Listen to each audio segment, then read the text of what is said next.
Hello everybody, this is Mohammed. I am starting a series about applying lean tools into our day-to-day work, focusing first initially on production environments. And my goal is to help you understand the lean methodologies and the lean tools and to help you apply them effectively into your factory or into your production area. But before I want to dig into the methods, I just want to draw the journey to success with you. So currently you are in a state, in a situation, and you maybe have a vision that you want to get to. So let me first of all draw that picture with you. So that's a very standard drawing picture that you will always see in lean tools in different let's say in different settings. If you're talking about value stream, the current value stream, the future value stream. If you're talking about the Toyota kata, also it's the same context, but the current state and the future state. So what we're doing right now is we are today in our current state. We will have a vision where we want to go to, and in between there's this uncertain, unclear, ambiguous area, and we don't know exactly how we can get there.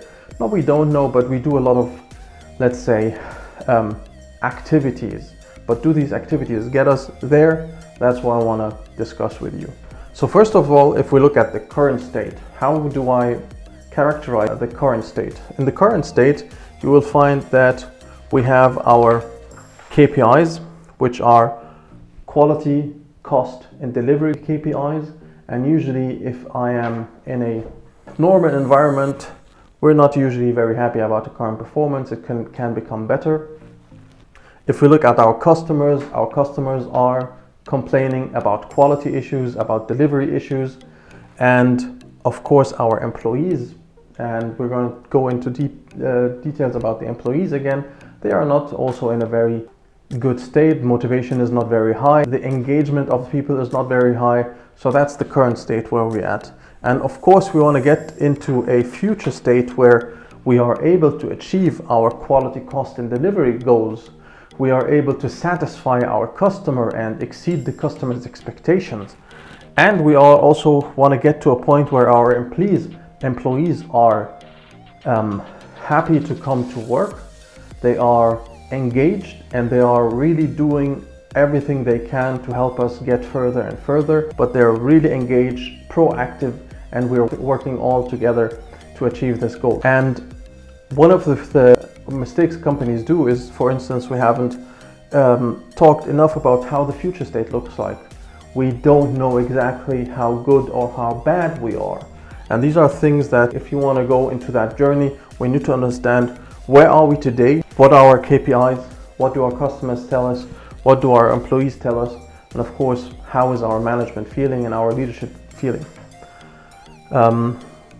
We need also to understand, okay, what does good look like? So we want to understand what quality, cost, and delivery goals do we want to achieve. How do we want our customers, if I'm maybe measuring NPIs or if I'm getting customer complaints, how do I want it to be in the future?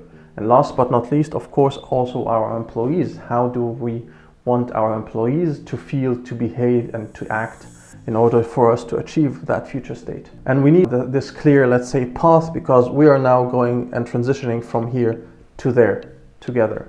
And on that path, one of the activities that you've probably done is maybe brainstorm, okay, what are the things and the problems that we could solve, and what are the things that we can do. And I've prepared some post-its. So these post-it resemble, let's say, problems.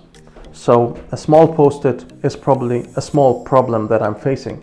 Maybe I have a small machine that needs maintenance. Maybe I have an area where I need to clean up and do some workplace organization activities in. Employees that I might need to train on a frequent basis. And you will find that there are a lot of these small problems in your organization.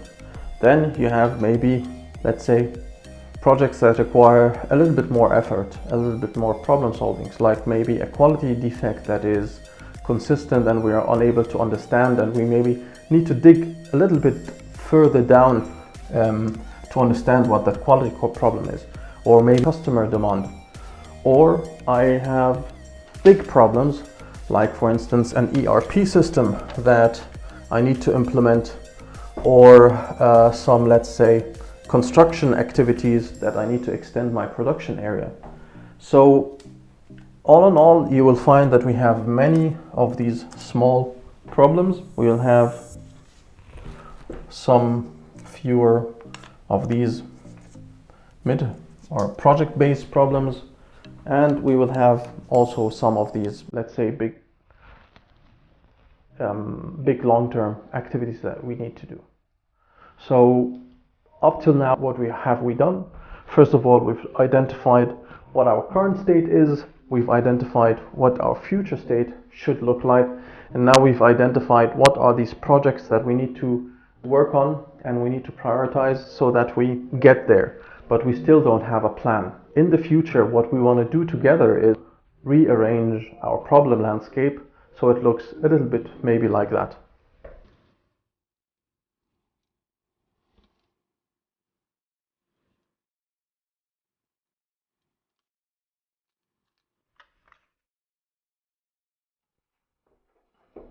So the next step that we're going to do is that we're going to rearrange all our problem landscape or project landscape so that we start implementing small improvements, so that we just test the water, we try to create a little bit motivation with the people. We're going to start structuring the things that we want to do, and each one of these we can put them into a project hopper, for instance, and identify, okay, what is the goal that I need to achieve, what are the targets that I need to achieve with each one of them.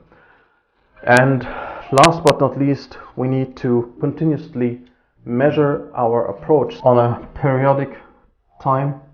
We need to have a time axis, and we need always to have a look, okay, are we achieving our targets? What is standing in the way? So what are the things that we can still do? And we need to question, is it really this project that we need to do? Do we need to do other things?